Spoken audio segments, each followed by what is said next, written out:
आपको हर्षवर्धन महान सम्राट के बारे में बताने जा रहा हूँ। History of king Harshvardhan. Harshvardhan 590 ईस्वी से 647 ईस्वी तक ईसा की 6ठी शताब्दी में उत्तर भारत में एक शक्तिशाली राज्य था जिसका नाम था थानेश्वर। थानेश्वर में राजा प्रभाकरवर्धन राज करते थे।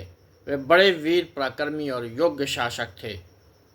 राजा प्रभाकरण ने महाराज के स्थान पर महाराजाधिराज और परम भट्टारक की उपाधि धारण की। राजा प्रभाकरवर्धन 6ठी शताब्दी के उत्तरार्ध में मालवों, गुज्जरों और हूनों को पराजित कर चुके थे, किंतु राज्य की उत्तर पश्चिमी सीमा प्रायः हूनों के छुटपुट उपद्रव होते रहते थे। हर्ष का जन्म। राजा हर्ष राजा प्रभाकरवर्धन की रानी का नाम यशोमती था। रानी यशोमती के गर्भ से जून 590 में एक परम तेजस्वी बालक ने जन्म लिया। यही बालक आगे चलकर भारत के इतिहास में राजा हर्षवर्धन के नाम से विश्वविख्यात हुआ। हर्षवर्धन का राज्यवर्धन नाम का एक भाई भी था। राज्यवर्धन हर्षवर्धन से 4 वर्ष बड़ा था। हर्षवर्धन की बहन राजश्री उससे लगभग 1.5 वर्ष छोटी थी। इन 3 भाई बहनों में अगाध प्रेम था। हर्ष का जन्म थानेश्वर वर्तमान में हरियाणा में हुआ था। यहाँ 21 शक्तिपीठों में से एक पीठ थी।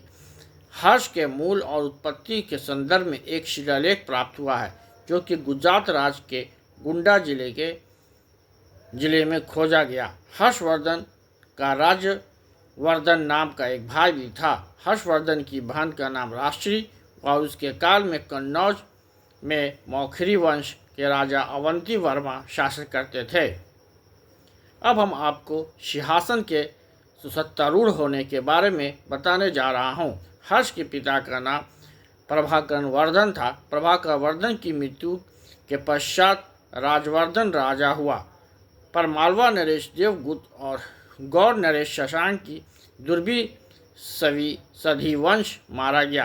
अर्थात बड़े भाई राजवर्धन की हत्या के बाद हर्षवर्धन को 606 में राजपाट सौंप दिया गया। खेलने कूदने की उम्र में हर्षवर्धन का राजा शशांक के खिलाफ युद्ध के मैदान में उतरना पड़ा। शशांक ने ही राजवर्धन की हत्या की थी।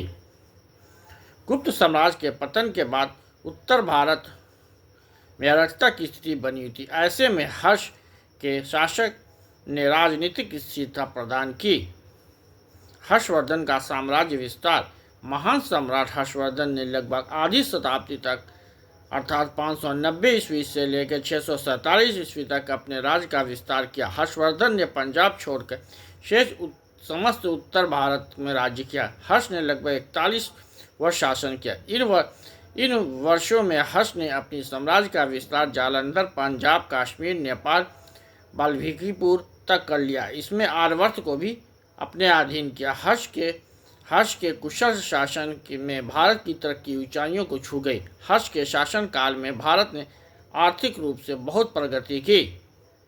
माना जाता है कि हर्षवर्धन ने अरब पर भी चढ़ाई कर दी थी, लेकिन रेगिस्तान के एक क्षेत्र में उनको रोक दिया गया। इसका उल्लेख भविष्य पुराण में मिलता है। और हर्ष के अभियान। माना जाता है कि सम्राट हर्षवर्धन की सेना में 1 लाख से अधिक सैनिक थे। यही नहीं, सेना में 60,000 से अधिक हाथियों को रखा गया था। लेकिन हर्ष को बादामी के चालुक्य वंशी शासक पुलकेशिन द्वितीय से पराजित होना पड़ा। एलो प्राशस्ति में इसका उल्लेख मिलता है। 6वीं और 8वीं शताब्दी के दौरान दक्षिण भारत में चालुक्य वंश शक्तिशाली थे। इस साम्राज्य का प्रथम शासक पुलकेशिन 540 ईस्वी में शासन रूढ़ हुआ और कई शानदार विजय हासिल किया।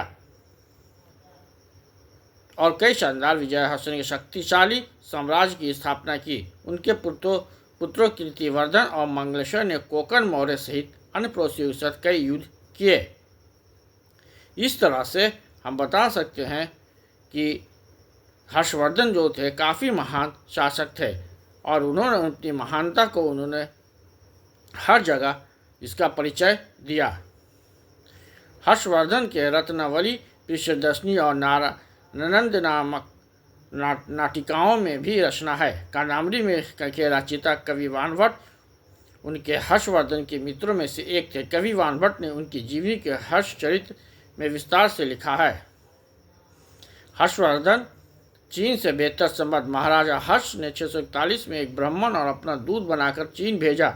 643 में चीन के सम्राट नेतुआंग को किंग नाम से दूत को हर्ष के दरबार में भेजा था। लगभग 646 ईस्वी में एक और चीनी दूत मंडल लिन प्यासो एवं वान हुन के नेतृत्व में हर्ष के दरबार में आया। इतिहास के मुताबिक चीन के मशहूर चीनी यात्री हेन सुआंग हर्ष के राज दरबार में 8 साल तक अपने दोस्त की तरह रहे और तीसरे दूत मंडलम को भारत पहुंचने के लिए पूर्व ही हर्ष की मृत्यु हो गई।